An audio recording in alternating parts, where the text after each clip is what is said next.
hello' নমস্কাৰ Wallace Assam YouTube চেনেলত আপোনালোকক আন্তৰিক শুভেচ্ছা জ্ঞাপন কৰিছোঁ মৰমৰ প্ৰিয় ভিউৱাৰ্ছসকল যোৱাকালি অসম কেবিনেট হোৱাৰ পিছত এটা গুৰুত্বপূৰ্ণ সিদ্ধান্ত গ্ৰহণ কৰা হৈছিল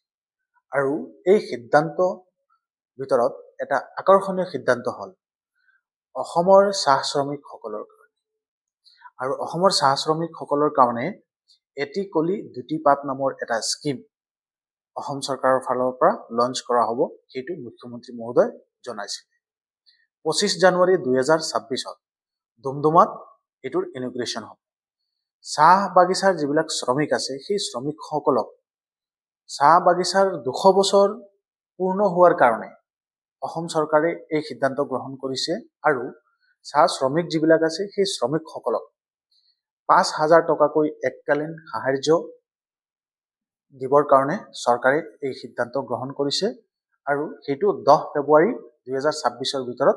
বিতৰণ কৰা হ'ব বুলি মুখ্যমন্ত্ৰী মহোদয় সদৰি কৰিছে প্ৰিয় ভিউৱাৰ্ছসকল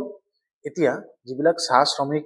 সকল আছে তেওঁলোক সকলৰ কাৰণে এটা সুখবৰ চাহ বাগিচাৰ 200 বছৰ পূৰ্ণ হোৱাত অসম চৰকাৰে 5000 টকাকে শ্ৰমিকসকলক বিতৰণ কৰিবৰ কাৰণে সিদ্ধান্ত গ্ৰহণ কৰিছে আৰু সেইটো 25 জানুৱাৰী 2026 দুমদুমা স্থিত এলেকাত এটো ইনোগ্ৰেশন কৰিব বুলি মুখ্যমন্ত্ৰী মহোদয় সদৰি কৰিছে এতিয়া আপোনালোকে যোৱাকালি যেটো কেবিনেট হৈ গৈছিল সেই কেবিনেটৰ পিছত মুখ্যমন্ত্ৰী মহোদয় যেটো প্ৰেছ বাৰ্তা কৰিছিল তাতে এই বিষয়েও জনাইছিল গতিকে আপোনালোককে এতিয়া শুনাব বিচাৰিছো যে মুখ্যমন্ত্ৰী মহোদয় এই বিষয়লৈ এটি কলি দুটি পাত যেটো স্কিম এই বিষয়ে কি কৈছিল আহক শুনো 25 জানুৱাৰীৰ পৰা এটা আমি নতুন স্কিম আৰম্ভ কৰিম এটি কলি দুটি পাত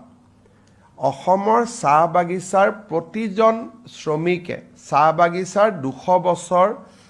পূৰ্ণ হোৱা কাৰণে চৰকাৰৰ পৰা 5000 টকাৰ এটা উপহাৰ পাব আৰু 25 জানুৱাৰী দুমদুমাত প্ৰগ্ৰেমটো মই আৰম্ভ কৰিম আৰু 10 ফেব্ৰুৱাৰীৰ ভিতৰত আমি গোটেই কেইখন বাগানত এই গোটেই পুঁজিখিনি বিতৰণ কৰিম